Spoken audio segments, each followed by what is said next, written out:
C'est un jour de grève SNCF et de grands départs en vacances. Bienvenue à Paris-Bercy, une gare fantôme où les trains circulent au compte-gouttes. Mais alors où sont donc passés les voyageurs? Eh bien figurez-vous qu'ils sont juste à quelques mètres de là, mais dans une autre gare, celle de Ouibus, la compagnie d'autocars filiale de la SNCF. Et ici, le personnel ne débraye pas, bien au contraire. Bonjour messieurs, dames. Une information? Vous voulez aller où? Non, c'est bon? Jacques Descamps est l'un des 10 agents d'accueil mobilisés pour cette journée exceptionnelle. Presque 2 fois plus de passagers sont attendus aujourd'hui. Monsieur Famille, rien que sur cette fiche, entre 9h et 10h30, 10h30, on en a 1, 2, 3, 4, 5, 6, 7, 12, 13, 14, 15, 16, 17, 18 départs. C'est pas mal. 18 départs en à peine 2 heures, soit 200 pour toute la journée. Et ça, cela donne le sourire à un homme, Roland de Barbentane, le patron de Ouibus, le grand gagnant de la grève SNCF. Depuis la tour de contrôle de sa gare, un peu comme dans un aéroport, il scrute en temps réel les déplacements de ses cars, partout en France. Ça, c'est l'écran où on suit la totalité de la flotte Ouibus. Suivant les couleurs, on a les avances, retards des véhicules, et quand on zoome sur les véhicules, ça nous permet de savoir exactement toutes les informations possibles. Vous avez pas mal de bus en noir, c'est quand ils ont des décrochés par rapport à la liaison téléphonique, qui fait que le GPS n'accroche pas immédiatement. En vert, vous avez un bus qui est en avance. En bleu, vous avez un bus qui est en avance, mais de pas beaucoup. Et en rouge, vous avez un bus qui est en retard. Voilà. Et ce jour-là, il y a beaucoup trop de rouge à l'écran, au goût du patron de Ouibus. Car la grève génère à cet instant plus de 410 km de bouchons. Roland de Barbentane mise beaucoup sur cette journée. Alors il ne faudrait pas que les retards viennent gâcher la fête. Il y a du monde qui approche à Paris, là. Les grands axes de la région parisienne sont complètement saturés. Roland de Barbentane et ses 2 aiguillères de la route prennent les devants pour éviter la catastrophe. Il y a le 2073. Il est en train d'arriver sur Paris, on voit que la 6 a l'air assez bloquée. Si tu vois que ça reste bloqué et que le blocage est vraiment important, tu lui envoies un message. Et puis, ou bien il prend la N78, ou bien il va récupérer vers Vigneux-sur-Seine et tu le dévies Orly, etc. Il faut qu'on arrive à garder sa ponctualité, c'est important. Son obsession, ne pas décevoir les nouveaux clients venus chez Ouibus grâce à la grève SNCF. Oui, allez-y. C'est 57-48. Sauf qu'en bas de la tour de contrôle, c'est loin d'être gagné. Des dizaines de bus arrivent en retard. Et c'est Jacques, l'agent d'accueil, qui doit calmer les passagers mécontents. Non, il n'est pas arrivé encore, il va arriver.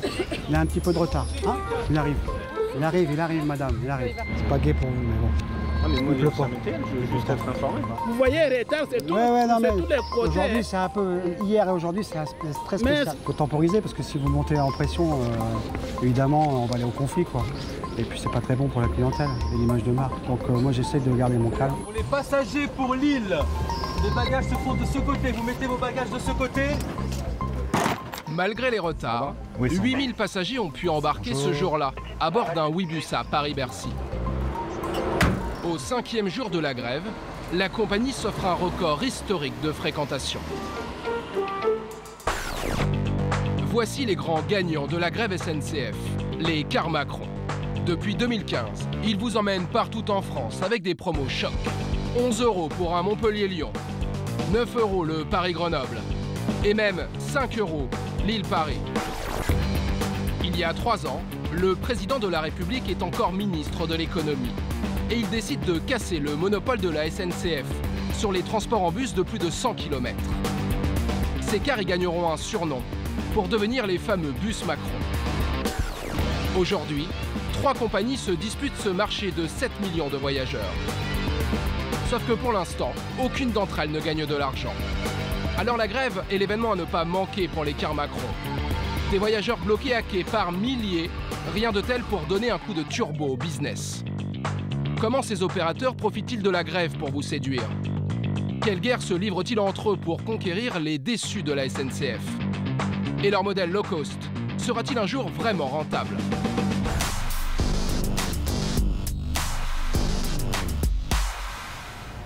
À Bordeaux, il flotte comme un air de retour de vacances en ce jour de grève SNCF. Tu prends ta valise, tu vas te mettre... Tes affaires sont sur le canapé, devant. Sébastien Noir s'apprête à rentrer à Paris avec ses 2 enfants. Ça, tu le prends pas alors? Comme son train a été annulé, il a dû se rabattre sur un trajet en car. Allez, ça va être ma valise maintenant. On va faire notre premier voyage en bus. On va voir ce que ça va donner. Alors, un peu d'appréhension? Ah oui, complètement, oui. Ah oui, 8 heures comme ça, sans savoir où on s'arrête, s'ils vont être calmes, Ouais, ça va être un peu compliqué.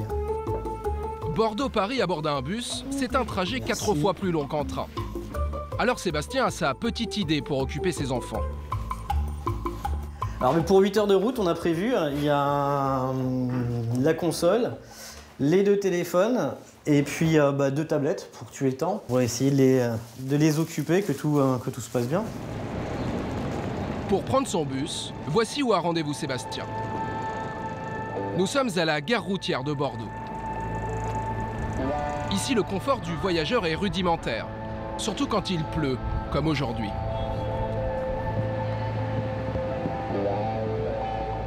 Ça va, vous avez pas froid? Roman? C'est sur un parking comme ça, je pensais qu'il allait y avoir quelque chose d'aménagé, donc c'est surprenant, mais bon. Voilà, ça fait partie du prix total peut-être finalement, hein, donc... Mais bon, on va voir. Les enfants de Sébastien semblent eux aussi dubitatifs. T'es contente de prendre le bus?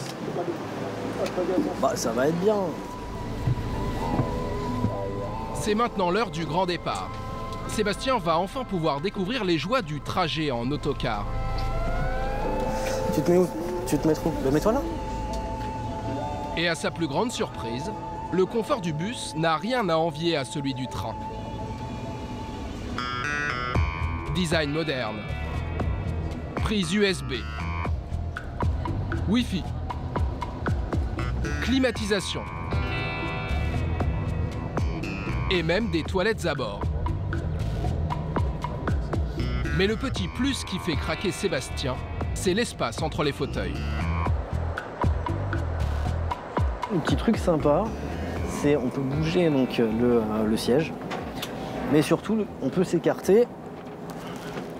Voilà, du passager à côté, s'il prend un peu trop de place là. Donc du coup, ouais, c'est vachement bien. Je suis assez surpris, il y a vraiment beaucoup d'espace. Sébastien semble emballé. Il en oublierait même le TGV. Le bus est confortable et surtout très économique. Pour 3, donc les 2 enfants et moi, on a pour 66 €, donc 22 € par personne. C'est clair que c'est imbattable. En voiture, on en a pour 116 €. En avion, on avait regardé aussi, on est en avion à 208 € pour les 3. Le bus est même moins cher qu'un billet de train premier prix. En train, on était à 71 €, donc le bus reste vraiment le plus intéressant au niveau financier. C'est enfin l'arrivée à Paris-Bercy. Il est maintenant minuit. Et malgré l'heure tardive, c'est avec le sourire que la petite famille débarque. Dans le confort du bus, elle n'a pas vu filer les 8 heures de trajet. Bon courage à vous. Au revoir. Merci, au revoir. Des nouveaux clients comme Sébastien, Ouibus en a transporté 50 000 pendant les 2 premiers mois de grève. Et ces voyageurs qui n'auraient jamais pensé se déplacer en car, la compagnie va tout faire pour les garder à bord. Pour y parvenir, elle dispose d'un atout majeur, dont ses clients sont loin de se douter. Tout commence sur Internet, dès l'achat du premier billet. Pour voyager, le site vous demande quelques renseignements. Votre mail, votre nom, votre âge, votre numéro de téléphone et votre itinéraire favori. Des informations que Ouibus conserve précieusement dans un fichier géant.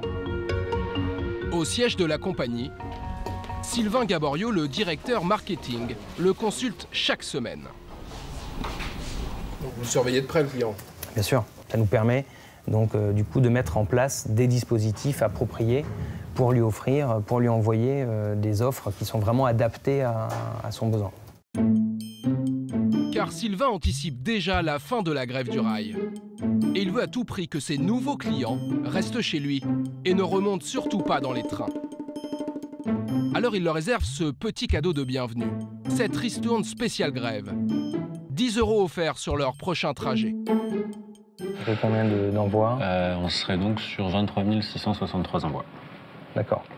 Donc de nouveaux clients, non, de clients qui ont voyagé les deux jours de grève la semaine dernière. Voilà, sur les 2 jours de grève de la semaine dernière, exactement. Okay. Si c'est OK pour toi, je peux lancer. Vas-y, tu lances. Depuis le début de la grève en avril, Sylvain a déjà lancé 12 opérations séduction comme celle-ci. Et ça marche. Attiré par la bonne affaire, un client sur 6 a réservé un nouveau trajet dans un Ouibus. Résultat, Sylvain a déjà distribué pour 370 000 € de bons de réduction. Une petite fortune. Mais au bout du compte, il est certain de remporter la mise. On sait que sur les prochaines semaines, ça va continuer à induire une nouvelle clientèle qui va continuer à voyager avec nous. Donc très rapidement, en fait, c'est un effet boule de neige qui nous permet du coup d'être rentable sur ce dispositif-là. Et pendant que Sylvain pense à l'avenir, son patron, lui, est bien décidé à profiter tout de suite de l'effet grève. Un conflit social qui dure des mois. Une opportunité qui n'arrive pas tous les jours. Alors pour gagner un maximum d'argent, Roland de Barbentane adapte ses lignes chaque semaine, en pariant sur les jours de grève à venir. C'est parti. On en est où sur ces renforts là, pour cette période? Donc pour le week-end du 12 au 14 mai. Yes. Alors pour poser un peu le contexte, en fait sur ce week-end-là, donc il y a les grèves SNCF, on prévoit plus 43% de voyageurs par rapport au pont de l'Ascension l'année dernière. Un week-end de providentiel. L'occasion à ne surtout pas manquer pour faire du chiffre. Ouibus veut donc rajouter des cars supplémentaires sur ses lignes existantes. Mais encore faut-il identifier les trajets qui peuvent rapporter gros.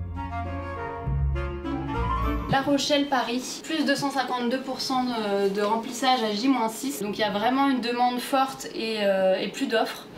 Du coup, il y a vraiment une nécessité à faire un doublage. Allez-y, hein, faites-vous plaisir. Visiblement, vous avez une demande énorme. Les concurrents ne sont pas présents. Ouais. Il faut y aller, ça répond à la demande. C'est notre mission. Donc le mieux serait de faire quand? Des bus pleins, cela veut dire des bus rentables.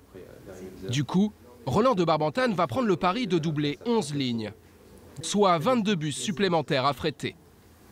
Le vrai enjeu, c'est d'apprendre à être encore plus agile, à répondre à la demande et à apporter des solutions en sachant injecter des véhicules en temps réel. Et dès qu'on est à 80% de remplissage, là, immédiatement, on fait tout ce qu'on peut pour trouver des cars et en rajouter. Depuis le début de la grève, la compagnie a rajouté 200 bus sur les routes de France. Une véritable aubaine. Il faut dire que pour la première fois, avec une telle affluence, les bus de la compagnie sont enfin rentables. Car en temps normal, faire rouler un bus comme celui-ci, cela fait perdre de l'argent quand trop de sièges restent vides. Bonjour, Paris 16h? Oui, c'est ça. Votre place 7E. Nous sommes à la gare routière de Lille, au départ d'une ligne stratégique. Lille-Toulon, la plus longue de France. Elle comporte 4 arrêts pour une distance de 1000 km. Pour votre sécurité, le port de la ceinture est obligatoire. Également pour votre confort, vous disposez de Wi-Fi ainsi que de prises électriques. Première dépense pour Ouibus, le salaire des chauffeurs. Sur ce trajet de 16 heures, il en faut 2. Cela coûte 762 €. Il y a ensuite les péages, 253 €. À cela s'ajoute le carburant, 345 €. Et pour finir, l'amortissement de l'achat du car, 250 €.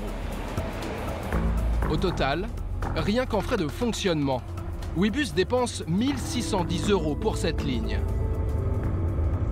Alors comment la compagnie fait-elle pour rentabiliser ce trajet? Première surprise, pour le même voyage, tous les passagers ne payent pas le même prix. Exemple avec Marion à gauche. De Lille, on va à Paris-Bercy et j'ai payé 5,50 €. C'est beaucoup moins cher que Constance. Je vais à Paris et j'ai payé 15 €. Si ces deux passagères n'ont pas payé le même prix, c'est parce que le tarif évolue en fonction du remplissage du car. Dans ce bus, les 5 premières places sont à 5,50 €. Dès qu'elles sont vendues, les 20 prochains sièges passent à 9 €, puis à 12 €. Et ainsi de suite, jusqu'à ce que le car soit complet, avec des prix maximum à 25 €. Autrement dit, plus le véhicule se remplit, plus les places deviennent chères et plus la compagnie gagne de l'argent. Mais ce n'est pas tout. Pour rentabiliser au maximum son trajet, Ouibus a une deuxième astuce très ingénieuse. Cette ligne comporte 4 arrêts et à chaque halte, c'est la valse des sièges. Constance, qui a payé 15 € pour aller à Paris, Alors, votre place, c'est 9E, monsieur. est remplacée par Grégory, qui lui a payé 19 € pour aller à Lyon. Et c'est ainsi à chaque arrêt jusqu'à Toulon. Résultat, le siège de Constance vendu 3 fois aura rapporté 49 €, bien plus que le prix de base d'un Lille-Toulon qui est de 39 €. Pourtant, malgré ces astuces, ce jour-là, le voyage n'aura rapporté que 1 500 €. Cela ne couvre même pas les frais de fonctionnement du trajet. Depuis son lancement en 2015, Ouibus remplit à peine 6 fauteuils sur 10. Du coup, l'entreprise engrange les pertes. 130 millions d'euros en à peine 3 ans. Mais le patron veut toujours y croire. Ce marché est comme beaucoup de marchés en création, avec en plus le fait que c'est un marché capitalistique, c'est-à-dire qu'il faut des cars, et qu'un car, ça coûte beaucoup d'argent. Et donc, il faut le temps de se faire connaître, il faut le temps que la clientèle vous connaisse. Et comme défini et comme annoncé, on vise toujours l'objectif de la rentabilité sur l'horizon fin 2019. Et cette grève SNCF tombe à pic dans la course à la rentabilité. Sauf que Ouibus ne boxe pas seul sur le marché des cars Macron. Ses concurrents lui livrent une guerre féroce. Et pendant la grève, tous les coups sont permis pour capter les naufragés du rail. Chez Flixbus aussi, l'heure est à l'offensive. Leurs cars verts fluorescents, vous les avez forcément déjà vus sur les routes de France. Cette entreprise allemande s'est lancée sur le marché en même temps que Ouibus en 2015. Alors depuis, c'est le choc des poids lourds entre les deux compagnies. Gare Montparnasse à Paris. Quand les cheminots en grève laissent leurs clients sur le parvis, c'est l'occasion idéale de leur faire de beaux clins d'œil. Bonjour madame. C'est quoi? Flixbus, des bus pas chers pour aller en France, en Europe. C'est vrai? Ouais, c'est des bus qui sont assez confortables, Wi-Fi, prise électrique à chaque siège. En temps normal, Simon Sapé passe ses journées derrière son bureau à faire du marketing chez Flixbus. Mais depuis le début des grèves, il a dû mettre sa plus belle casquette et partir sur le terrain à la pêche aux clients, avec comme appât des bons de réduction de 3 €. Bonjour, ça vous intéresse? Vous connaissez? Vous avez déjà pris? Ouais, en mieux. Mais pas facile de se faire un nom face à Ouibus, son puissant concurrent. Le plus gros problème de Simon, c'est que peu de monde semble connaître sa compagnie. Bonjour, est-ce que je peux vous donner un bon de réduction? Non? Bonne journée. Est-ce que je peux vous donner un bon de réduction Flixbus? Non, ça ira? Bonne journée. Flixbus? Non? Bonne journée. Faut se faire connaître, hein. Vous êtes là un peu pour ça aussi, vous faire connaître? On est là pour se faire connaître, et puis on est là pour proposer une alternative aussi au voyage. On a pas mal de gens qui sont bloqués en ce moment, donc c'est aussi important d'offrir des solutions. Vous allez où là par exemple? À Tours, donc Paris-Tours, on a des Paris-Tours à 10 €. Ah ouais? Ouais. Simon vient peut-être là de dénicher un futur client Flixbus. Ah, c'est pas cher du tout, hein. Ça vaut le coup, comparé au train, 100 balles.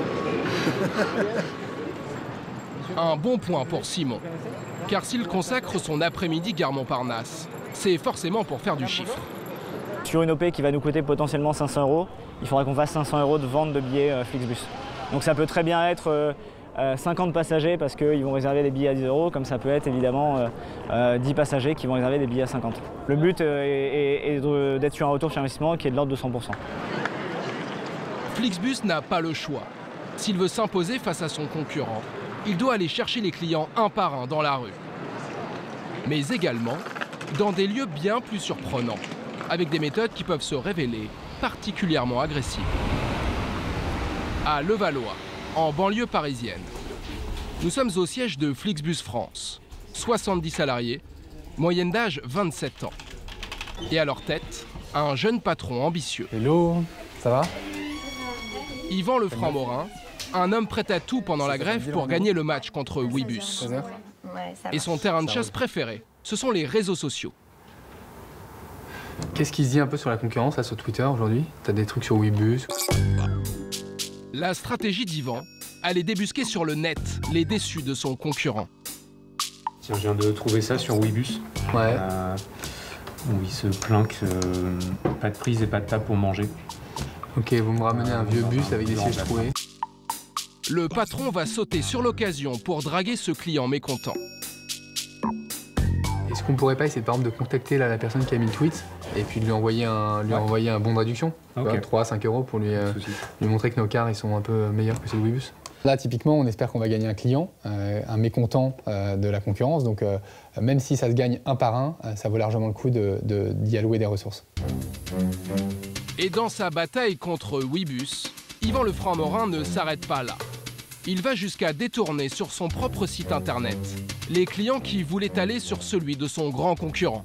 Si je tape Ouibus sur Google, on va se rendre compte que Flixbus apparaît par exemple en haut. À peine croyable.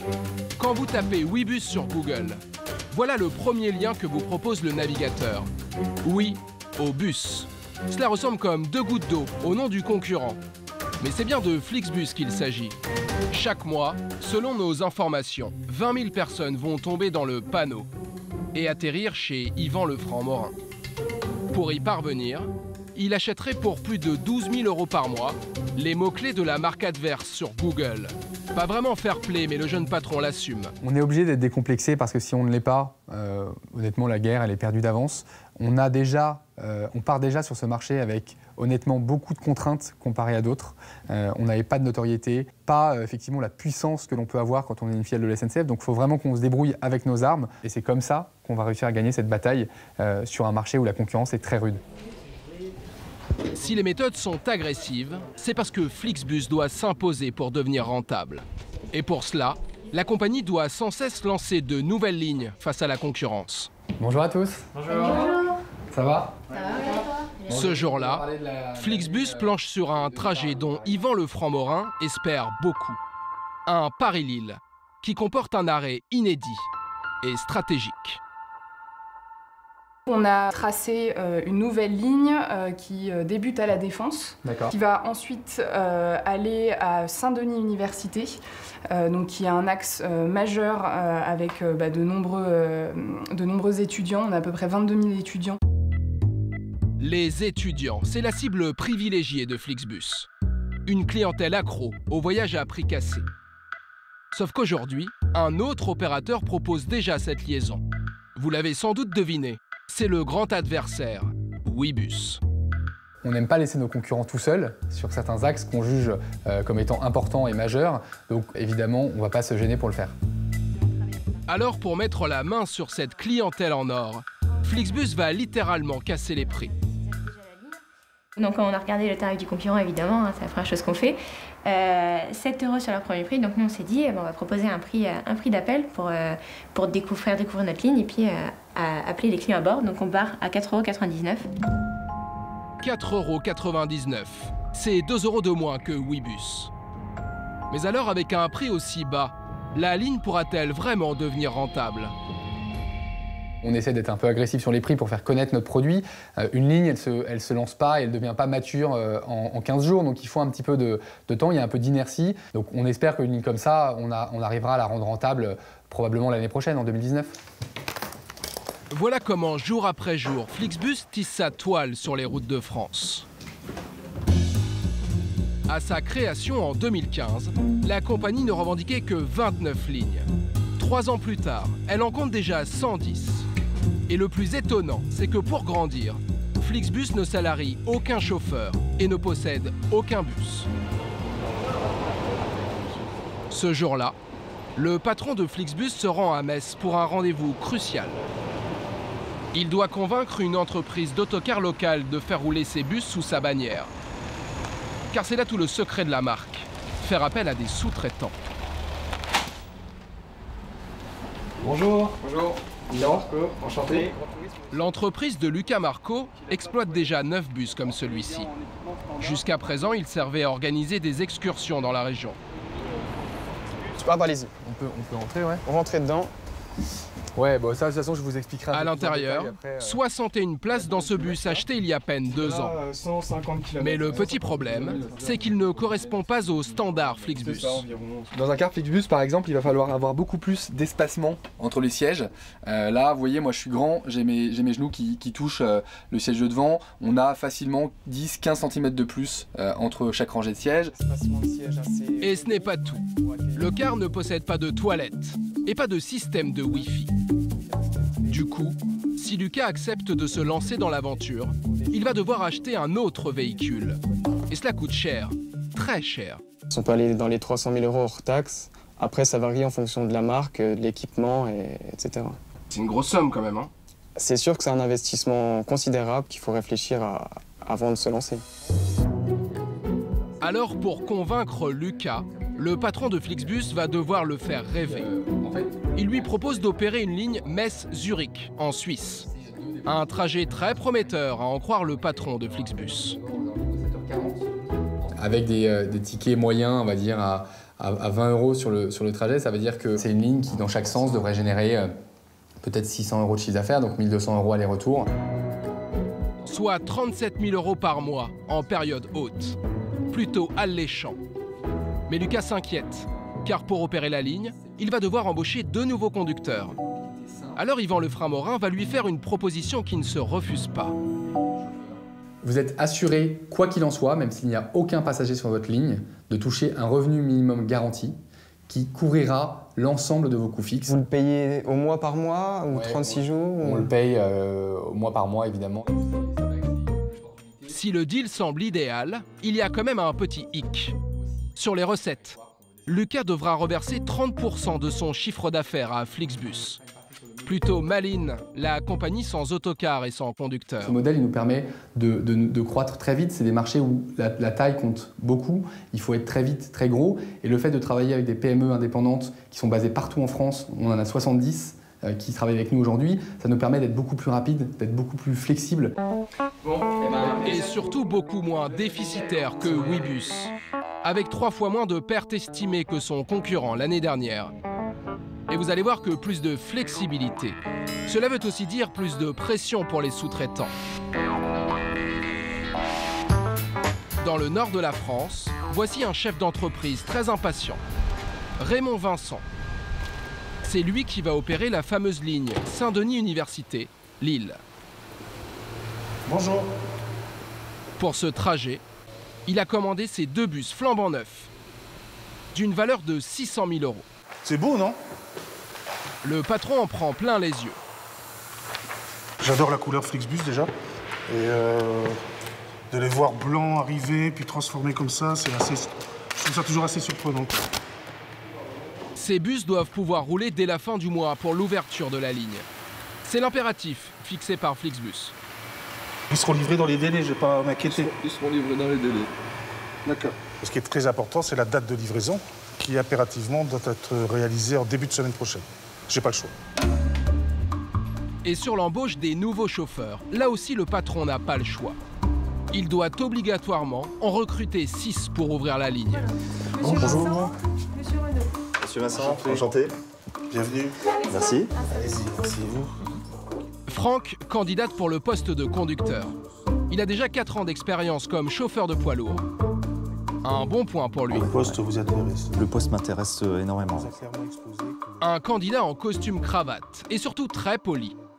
De quoi séduire Raymond Vincent, un patron pointilleux qui ne veut pas mettre n'importe qui au volant de ses cars Macron.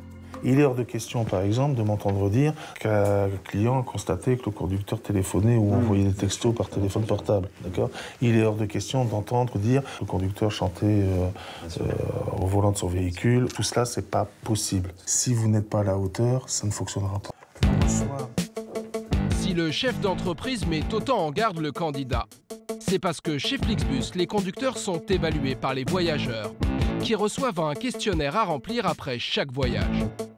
Conduite, propreté du véhicule, politesse, rien n'échappe à la compagnie.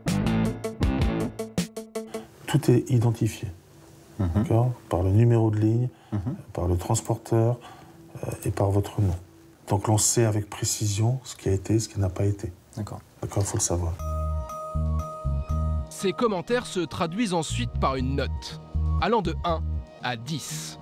Et chez Flixbus, même avec un 8, vous n'êtes pas considéré comme un bon chauffeur. Il faut vraiment que le client mette une note de 9 ou de 10 pour être pris en compte. Moi, à l'école, j'ai rarement eu 9 et 10 très régulièrement. Donc c'est un critère qui est très exigeant. Et en cas de mauvaise note à répétition, Flixbus peut carrément exiger l'éviction du chauffeur de la ligne. Franck sait maintenant à quoi s'en tenir. Je suis pour la notation, après voilà, c'est... Il faudra avoir une bonne note. Il faut avoir une bonne note. Mais je l'aurai, il n'y a pas de problème. Voilà. On y va? Franck semble assez confiant. S'il est embauché, il recevra un salaire de 2500 € brut par mois. Mais encore faut-il maintenant réussir le test de conduite. Merci beaucoup. Le jeune homme est habitué à manœuvrer des poids lourds. Là, c'est bon, le tableau de bord vous parle?